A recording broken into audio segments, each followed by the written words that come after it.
Meanwhile, the Delhi government has announced that schools for all classes in the national capital will resume from the 1st of November. Making that announcement, Delhi's Deputy Chief Minister and Education Minister Manish Sisodia said no one would be forced to attend and online classes would be taking place simultaneously as well. But perhaps it is the timing that may have raised a few eyebrows, coming as it does just before Diwali, when there have been concerns over a festival spike in cases. Well, to discuss this, we're joined by stakeholders from schools, parents, as well as doctors. Dr. Sudha Acharya, principal of the ITL Public School, is with us on the show. Dr. P.S. Narang, Associate Director, Pediatric of Max Healthcare, is with us. Aprajita Gautam, President of the Delhi Parents Association, is also with us. A very good morning to all of you. Thank you for joining us on the show.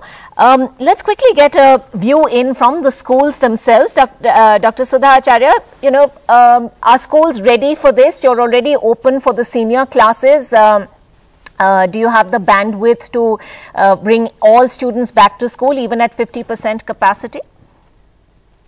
Yeah, we have opened already for classes 9 to 12. And we are getting very good attendance, as earlier also I have said. We are completely ready for the school reopening, but not from 1st November, because as Diwali holidays are approaching, so we are planning to open from 8th November, but of course on a staggered timing and staggered section wise or strength wise, as we have to accommodate only 50%. School is completely ready. All our staff, whole staff, including conservancy staff, everybody is vaccinated, fully vaccinated. So we are ready. We welcome the decision. Aprajita Gautam, where do parents stand on this? You know, there have been very sort of strong views on either sides of this debate. Some parents still have concerns. Perhaps those concerns are going to be aggravated by the fact that there may be a post-festival spike in the number of cases. Do you agree with this decision to open schools from the 1st of November for all classes? अगर आपने बोला some parents, मैं बोलूंगी ये सम नहीं है। 70 to 80% parents अभी भी रेडी नहीं है बच्चों को स्कूल भेजने के लिए। छोटा सा मैं एग्जांपल देना चाहूंगी यहाँ पर। अभी ही कल या परसों में ही DCPCR की एक मीटिंग हुई थी। It was regarding the students only, बच्चों से रिलेटेड हुई थी। वहां पर भी आतिशी मरलेना ने डेटा शेयर किया था। उन्होंने ये स्पेसिफिकली बोला था कि प्राइवेट स्कूल्स में जो बच्चे जा रहे हैं 10 to 15% जा रहे हैं। क्यों? इसके पीछे सिर्फ एक रीजन है, जो आपके शो में मैंने पहले भी कहा था, आज फिर कह रही हूँ।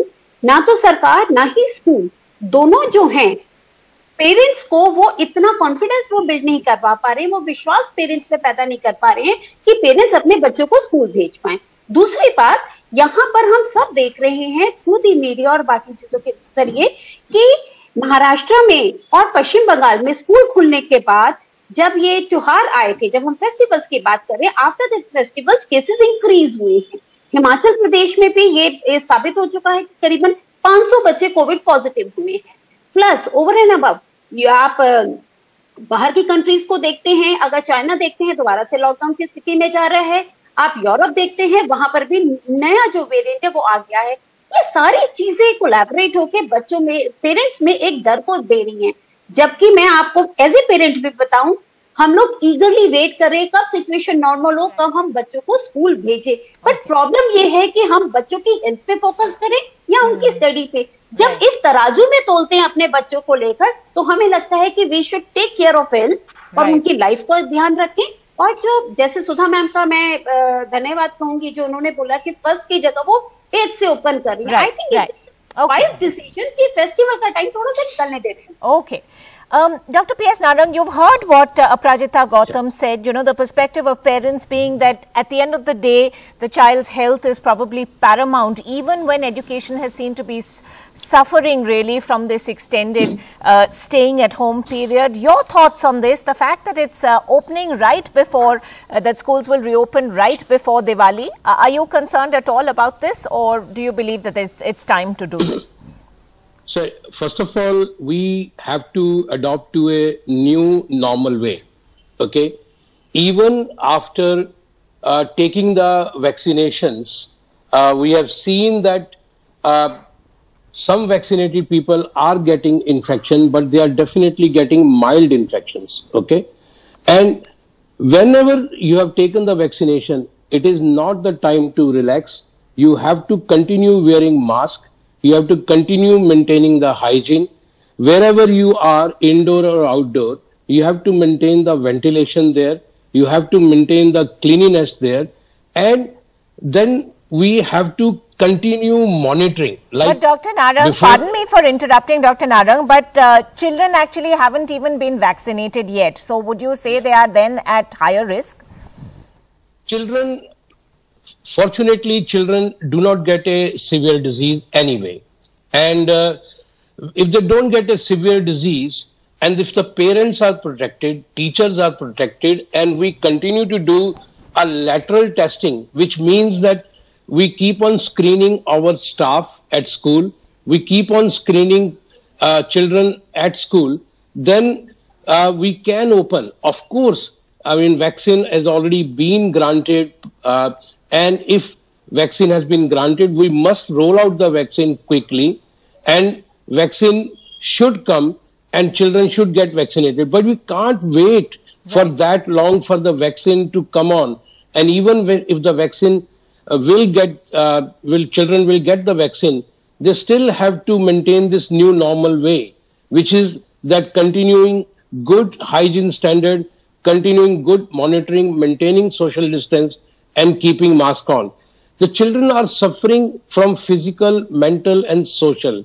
I mean, I agree that, okay, after festival, there can be increase in the number of cases. But believe me, the cases can increase anyway, even if the schools are not open, because in the festival, children are not going to stay home. You are going to get relatives, you're going to get friends at home. And not everybody is taking all the precaution which should have been taken. And children are fortunately not getting severe disease. We must continue our efforts to open the school. And of course, I mean, we need good confidence from parents.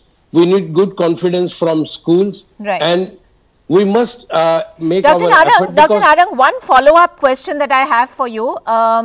The most recent Sero survey, which looks at what percentage of the population has COVID antibodies and therefore has some protection from COVID, shows that almost 90% of Delhi's population has COVID antibodies. It might have been because the second wave was sort of so very sweeping and so many people were infected then. It's also partially a result of the protection from vaccines. But would you say that given those numbers, it's actually probably far safer for children to be back in school? Absolutely, Ankita, that even the previous survey was saying even 55% of the children are also seropositive, and that has happened despite the schools were not open, because parents and anybody who gets infection, children can get the infections, and children with a very good immunity, so you cannot diagnose that they have got the infection. And with good seropositivity of 90%, I think we are reasonably safe. I'm not saying the vaccination should not happen. Vaccination should happen. The hygiene standard should continue to be maintained. The social distancing continue to be maintained. And I appreciate the effort Sudhaji was just mentioning about the schools. And you know, another thing which I want to say is every corners of the school rooms should be properly ventilated, and they should have a good facility even for exhaust and air purifier. Recently in UK, they're putting CO2 sensors. Now, CO2 sensor, what they do is they diagnose the areas where the ventilation is not proper. And those areas need to be more taken care of. And indoor infections happen more than outdoors. And of course, the UK is seeing a sharp spike in cases as the winter sets in and many more people are bundled together indoors. Quick last question to you, Dr. Sudha Acharya. Do you believe that, all schools have enough bandwidth to handle students at 50% strength on any given day for offline classes and simultaneously carry out online classes as well? We are doing that already. See, classes 9 to 12 are in school and we are getting very good attendance. But teachers are teaching, common teachers, they are teaching 8th also. The teacher who is teaching 9th is teaching also 8th. So they are juggling between online and offline class. But what we have done is that the classes 9, suppose we have staggered. Today 9th A and B have come. So the classroom teaching is live webcast at home. So children, those who are at home, CD, they can see that. So that kind of technology also we have explored. But I would say one thing, that after festival, children must come back to school, because it is my experience that from July we have opened up school and 4 classes are coming in full strength. We did not get a single case of COVID. Right. And I have got so many parents, as Dr. Narang is saying here, in Manipal Hospital, pediatric heads, they are saying last 4 months we did not get any case as such. Okay. And children, especially pre-primary children and primary children, they have very less receptor to get the disease. So they must come back to school, because the kind of learning gap we are seeing in school while taking offline exam, parents are requesting us to open the school. Otherwise, the repercussion will be for next 20 years, I think. Well, those are reassuring words indeed, and we certainly hope, parents take that message to heart. Aprajita Gautam, we hope some of your doubts have also been allayed in the course of this show. Thank you all for joining us.